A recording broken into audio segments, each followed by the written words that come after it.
เรื่องអ្នកស្រែចោក្រង់ឡាអូយសប្បាយចិត្តខ្លាំងណាស់នេះបានមកចូលទីក្រុងភ្នំពេញប៉ុន្តែសោកស្ដាយអីមកបានតែមួយថ្ងៃទេបាទមកមួយគ្រួសារវិញណាមកមួយឆ្នាំតែម្ដងអូយទីក្រុងភ្នំពេញស្អាតដល់ហើយនេះហើយសប្បាយចិត្តដល់ហើយឡាអូយរត់ទៅស៊ីភីហ្សាស្នេះអត់បាយលំចង់មួយឆ្នាំហើយអ៊ីយ៉ាកំងភីហ្សាមួយហើយសប្បាយចិត្តទៅនេះអូយតែមិនដឹងចេះចូលកែណោណាទេហើយតាបើសិនអូទៅសួរមីអូនសិស្សឡាពីអ្នកនោះសិនអត់ចូលរៀនចូលអីទេណែមីអូនណាអូនអាយមានស្គាល់ផ្ទះចូលកែណោណាអូអ៊ីអាយរកផ្ទះចូលមែនផ្ទះចូលណានៅមុខនោះអ៊ីអាយដើរទៅត្រង់ទៅឃើញអី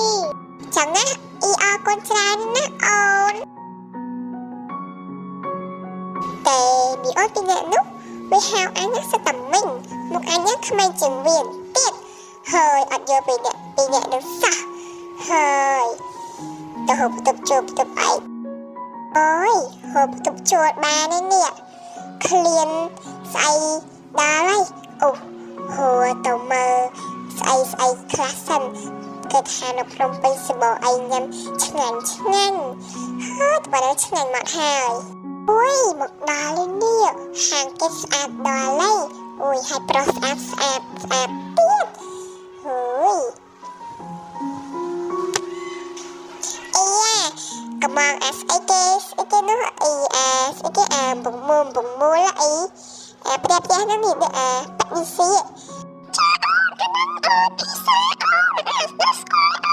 ហើយបើខ្ញុំមិនស្គាល់ហ្នឹងបើខ្ញុំសួរឲ្យ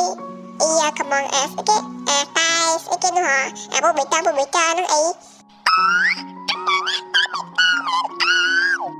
យកអាតាបេតាហ្នឹងមកអ៊ីហើយខ្ញុំយកអីគេនោះអ៊ីស្អីគេអើយហែមអីគេនោះអី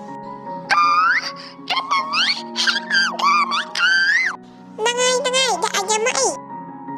អូយស្អីគេតែបេតងហ្នឹងហូបផឹកសិតងប់ដល់អូឆ្កាញ់ដែរតាហើយឆ្កាញ់ដែរហើយនេះអ៊ីយ៉ាខ្ញុំស៊ីភីហ្សាហើយគិតលុយអីអូយអត់មានលុយទេពាក់សិនណា